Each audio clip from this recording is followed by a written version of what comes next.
Well, lumika ng kaunting pag-aalinlangan sa mga kilos ng sandatahang lakas ng Rusya. Parang hindi nila pinapansin ang nangyayari sa harapan kahit araw-araw lumalaban ang mga kasama doon. Araw-araw talaga. Binobomba sila dito at doon. At panalo raw ang Russia sa lahat ng labanan, pero ang dami ng mga Ukrainian drone na umaatake sa Russia, natatabunan na ang tagumpay ng mga sundalong Ruso sa harapan.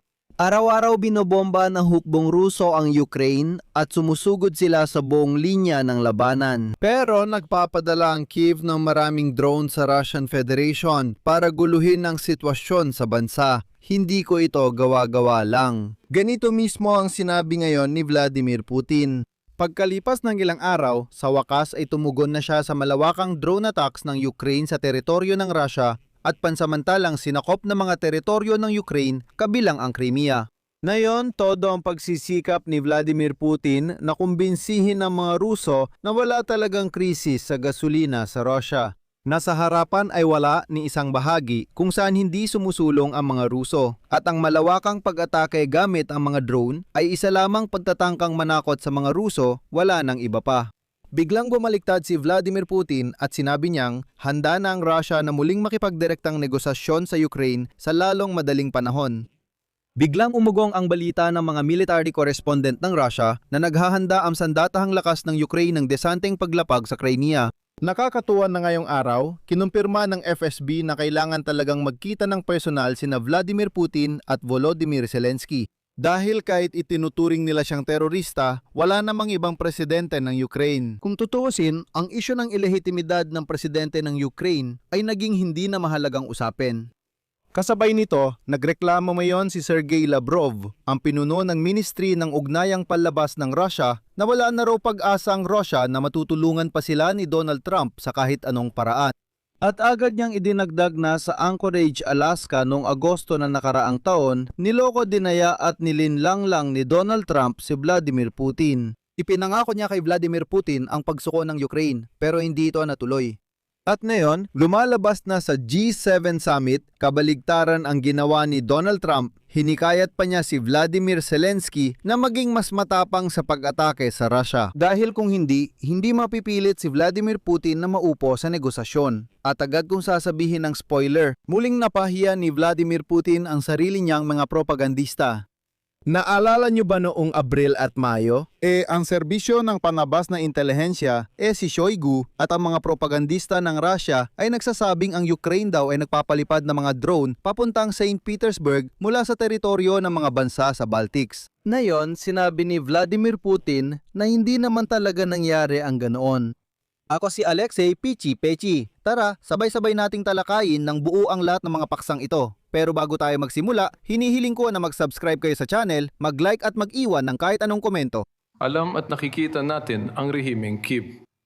Habang dumalala ang sitwasyon nila sa larangan ng digmaan at sunod-sunod na nawawala sa kanila ang mga teritoryo, patuloy namang nasasakop ng ating mga mandirigma ang mga bayan. Ginamit nila ang taktika ng pag-atake sa ating mga sibilyang pasilidad. Sa sibilyang infrastruktura, sinusubukan nilang lumika ng mga problema sa supply ng enerhiya. Maapektuhan ang tourist season na diretsaan, kung tutuusin, ay sinasabi sa atin sa iba't ibang paraan. Ang season, sabi nga, Kaya sinusubukan ngayon ni Vladimir Putin na ipakita ang sitwasyon bilang tagumpay para sa mga Moskovita. Nagreklamo si Vladimir Putin na dahil sa sunod-sunod na drone attacks ng Ukraine, nakakalimutan ng mga Ruso na ipagmalaki ang kanilang mga tagumpay sa front. Ayon mismo kay Vladimir Putin, araw-araw daw binobomba at inaatake ng hukbong Ruso ang Ukraine at sumusugod sila sa buong linya ng front. Pero ang Kyiv ay nagpapadala pa rin ng mga atake sa Russia. Maraming drone ang ipinapadala para guluhin ang sitwasyon sa bansa. Narito ang CP mula kay Vladimir Putin. ngayon malino naman, alam ng mga galing sa front, mahusay ang mga tauhan, pinipisil nila ang kalaban, pinipisil sa lahat ng bahagi ng labanan, sa lahat. Walang lugar na kabaligtaran ang nangyayari. Hindi, ibig sabihin, itong mga drone na to, mga pag-atake sa sibilyang infrastruktura. Para saan? Di para guluhin ang lipunan. Siyempre, sa ganitong matinding epekto kapag buong kanluran ay natutulungan para sa kanila tuloy-tuloy ang pagdating ng mga drone na yan. Para magdulot ng pagdududa sa mga kilos ng sandatang lakas ng Rusya. At yung nangyayari sa harapan, parang hindi na nila pinapansin. Araw-araw namang pinupuruhan sila doon ng mga tauhan natin. Araw-araw talaga. Binabanatan sila dito at doon at darating din tayo sa dapat nating puntahan.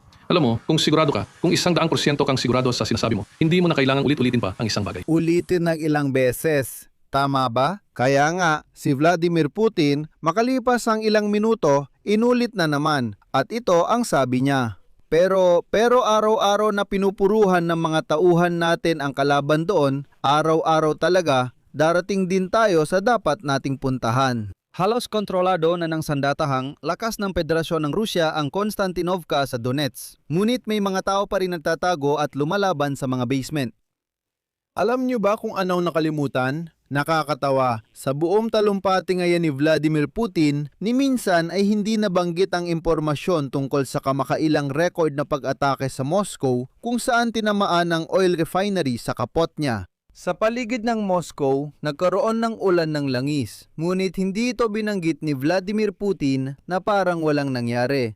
3 beses lang niyang inulit na dapat daw matuwa ang mga Ruso sa pag-usad sa frontline dahil araw-araw binabanata ng mga tao natin ang kalaban at wag na raw isipin ang mga pag-atake ng mga Ukrainian drone. Samantala, patuloy na pinapalakas ng Ukraine ang mga missile at drone na pag-atake laban sa Russia. Kamakailan, ilang Ukrainian missile ang tumama sa pabrika sa Voronezh na gumagawa ng electronics para sa mga rocket. Dahil sa pag-atake, iniulat na hindi bababa sa 5 namatay at 12 ng nasugatan habang nagtatrabaho sa pangunahing gusali ng pabrika na gumagawa ng bahagi ng mga missile na ginagamit sa pag-atake sa mga sibilyang lungsod ng Ukraine. At hindi na kailangang sabihin na hindi alam ng mga empleyado ng pabrikang ito kung para saan ginagawa ang mga missile na ito. Alam nila yon ng mabuti. Tiyak ako na karamihan, kung hindi lahat, ay sumusuporta rito at ipinagmamalaki pa nilang kasali sila sa pagpapalipad ng missile sa mga Ukrainian, lalo na noong una sa Kyiv. Nandyan sila at nariyan pa rin. Ang pangunahing gusali ng pabrika na ito ay ganap na nawasak. Ayon sa ulat ng Ministeryo ng Depensa ng Federasyong Ruso, noong Hunyo 18, winasak ng mga sistemang panlaban sa impapawid ng Russia sa loob ng isang araw ang record na siyam, naraan siyam napot, 2 na mga drone na depakpak na inilunsad laban sa Russia, pinakamataas sa buong digmaan.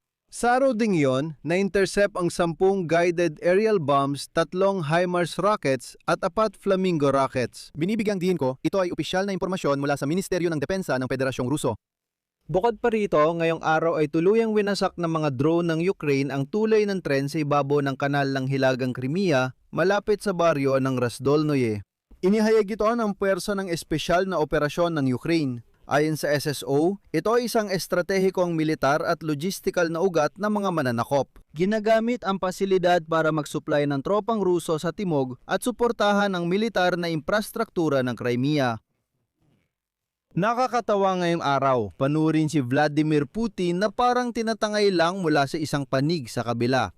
Habang pinakikinggan ko ang kanyang talumpati, naduda ako. Nasa tamang pag-iisip pa ba siya?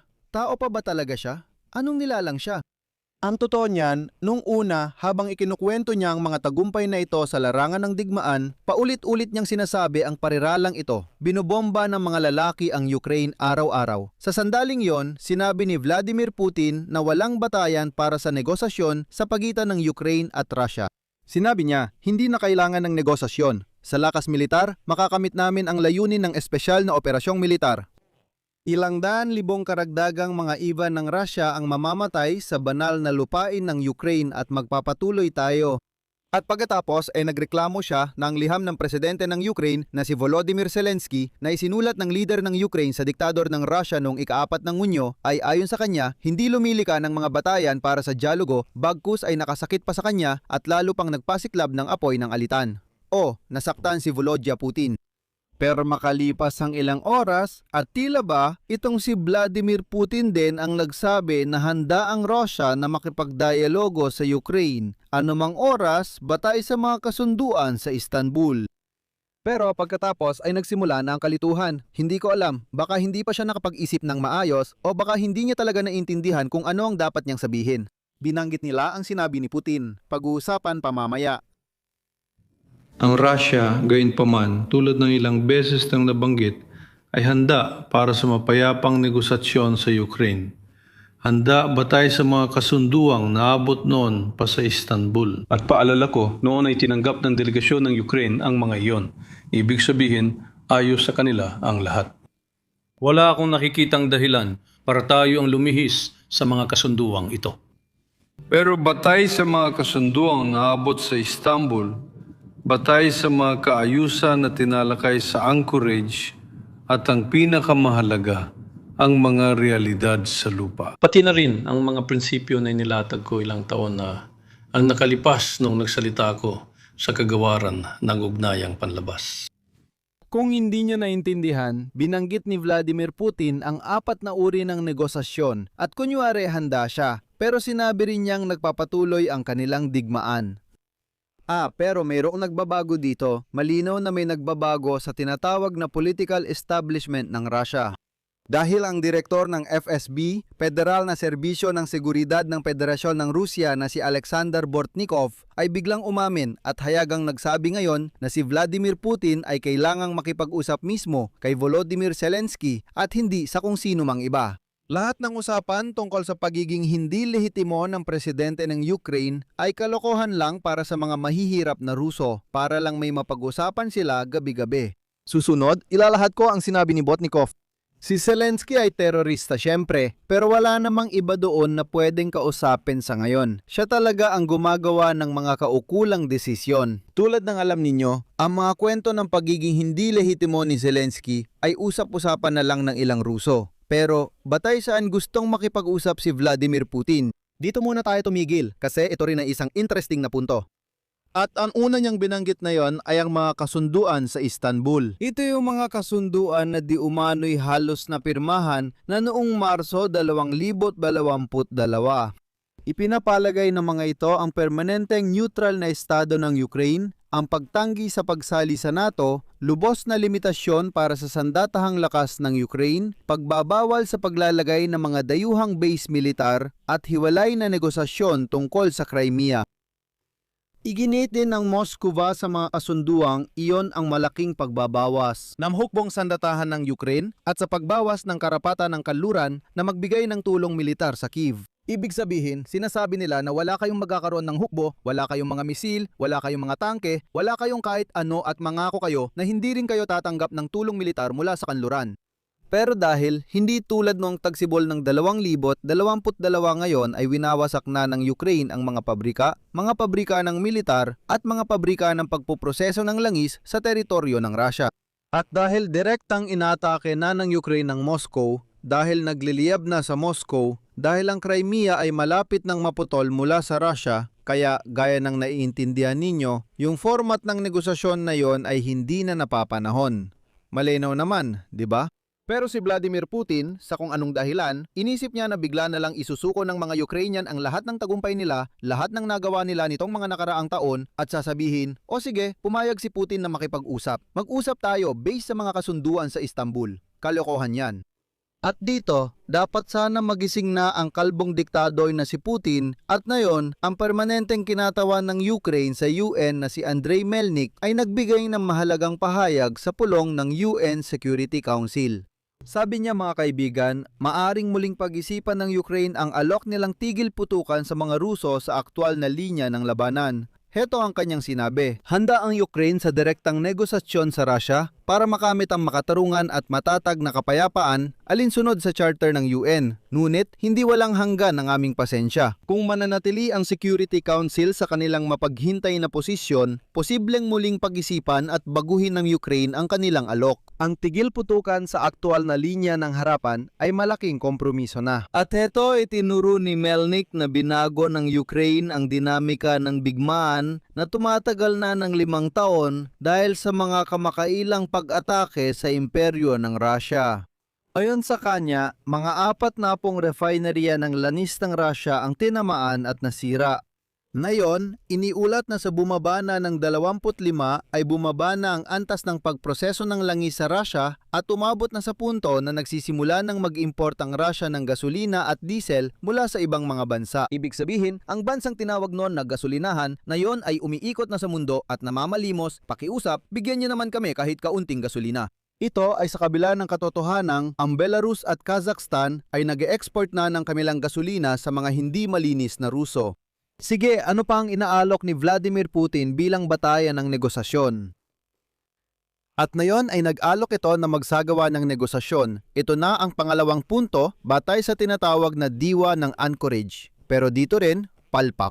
Inihayak ni Sergey Lavrov, pinuno ng Ministry ng Ugnayang Panlabas ng Russian Federation, na hindi na itinuturing ng Russia ang Amerika bilang obetibong tagapamagitan sa negosasyon sa Ukraine. Naniniwala siyang lumilihis ang administrasyon ni Donald Trump sa napagkasunduan sa Anchorage na walang nakakita. Narito ang CP mula kay Lavrov.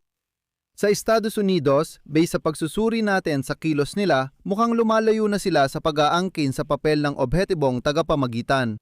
At sinusunod pa rin nila ang parehong direksyon ng pagpapalakas ng pressure ng mga parusa laban sa Rusya. Nakalimutan na rin ng tuluyan ang pahayag ni Donald Trump matapos makipagkita kay Vladimir Putin sa Alaska ay nagsabing kailangan ng pangmatagalang kapayapaan sa Ukraine, hindi tigil putukan lang sa loob ng ilang taon. Pagkatapos, si Lavrov ay nagmanipula na parang sinasabi niya sa United Nations Security Council pagtigil ng putukan ang pinag-uusapan, hindi ang pagwawakas ng digmaan. Sa huli, ibinahagi ni Sergey Lavrov ang kanyang mga hinala ng pagkikita ni Vladimir Putin at Donald Trump sa Anchorage noong Agosto ng nakaraang taon. Ang nangyari noong nakaraang taon ay panlilin lang para makakuha ng oras magpadala ng dagdag na armas sa Kiev. Dahil dito, naniniwala si Lavrov na muling naloko at pinaikot si Vladimir Putin ang sumasayaw na duwende na parang ubod ng uto-uto. Heto ang CP mula kay Lavrov. Alam nyo, ayoko maghinala na ang Alaska tulad ng mga aksyon ng Europa ay sinadya para lang makakuha ng oras upang muling armasan ang rehimen sa Kiev. Ayokong isipin pa yon. Pero sa totoo lang, nangyari ang nangyari. Bukod sa pagpapalawig ng lahat ng parusa ni Biden, may naipasa ring malaking pakete ng parusa mula sa administrasyon ni Trump laban sa Rusya. Oo, nagsulat ako ngayong araw ng maikling post tungkol dito sa sarili kong Telegram channel. Namamangha ako sa katangahan ng mga Ruso na patuloy nanonood ng episodes ko. Gusto ko kayong kausapin pero anong saysay? Ito lang ang punto. Isipin ninyo mga aktivista kayo at shareholder ng kumpanyang biglang nalugi. Nakikita ninyo ang pagbagsak ng stocks nito. Lumalapit kayo sa board of directors o CEO ng kumpanya para itanong kung ano ang nangyayari at kung bakit bumabagsak ang halaga ng stocks.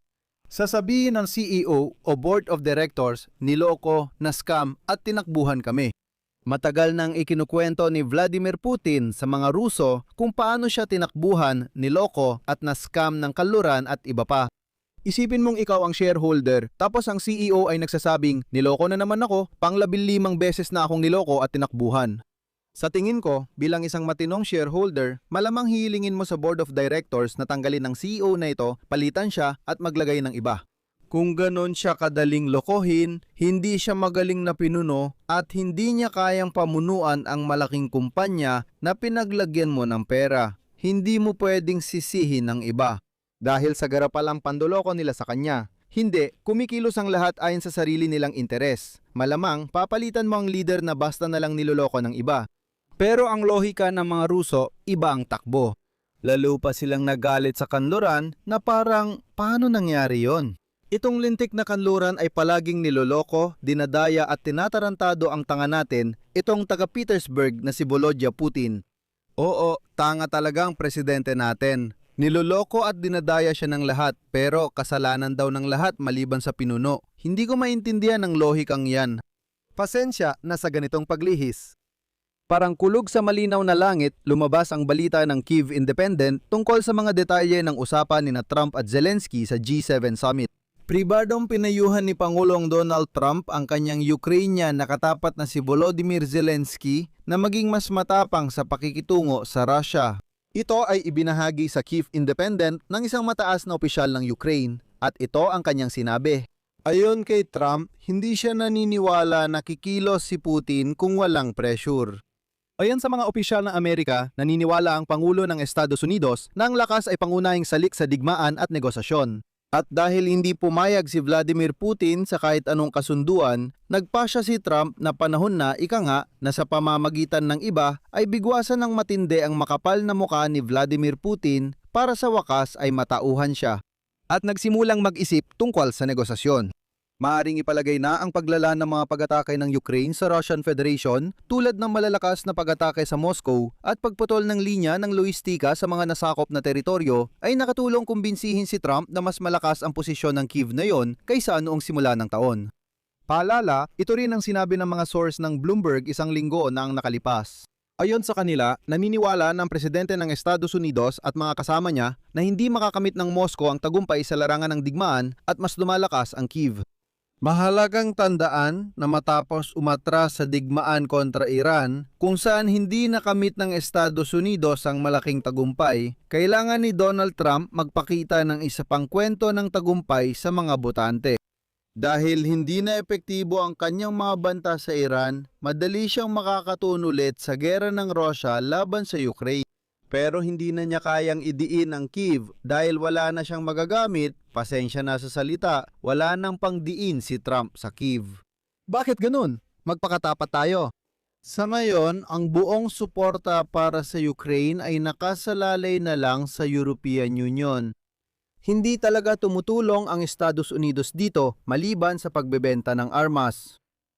Ano nga ba ang magagawa ni Donald Trump dito? Wala naman talaga. Base sa karanasan, pwedeng lumapit si Zelensky sa mga Europeo. Magsisimula ng bumuo ng mga posisyon ang mga Europeo kasama niya.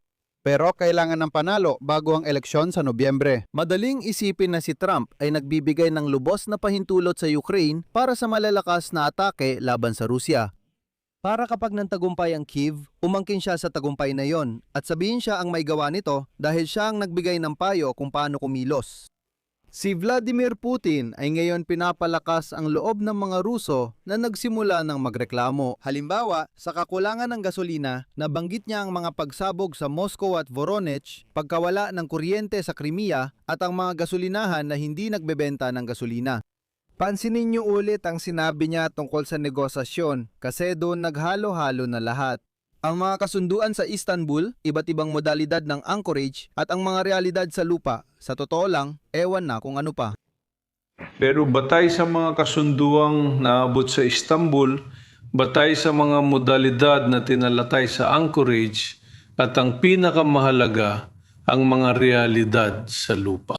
At pati na rin ang mga prinsipyong inilatag ko ilang taon nang nakalipas noong nagsalita ako sa kagawaran na hugnayang palabas. At sa huli, ikukwento ko kung paano muling pinagmukhang mga uto-uto ang mga Ruso. Naalala nyo ba noong Abril at Mayo, ang serbisyo ng panlabas na paniniktik ng Federasyon ng Rusya at pati na rin ang mismong kalihim ng Konseho ng Seguridad ng Rusya na si Sergei Shoigu at pagkatapos nila ay ang buong makinarya ng propaganda ng Rusya ay nagkwento ng mga katang-isip na di umano'y ang mga tagapagtanggol ng Ukraine ay nagpapalipad ng mga drone papunta sa mga target sa Rusya mula sa teritoryo ng mga bansa sa Baltiko at na di umano'y binuksan ng mga bansang ito ang kanilang himpapawid para sa paglipad ng mga drone patungong St. Petersburg. Naalala nyo ba? Noon ding panahon, nasusunog pa ang mga daungan ng Rusya sa dagat Baltiko. Noon, sinabi pa ang serbisyo ng panlabas na paniniktik at kagawaran ng ugnayang panlabas ng Rusya na handa silang gumamit ng sandatang nuklear.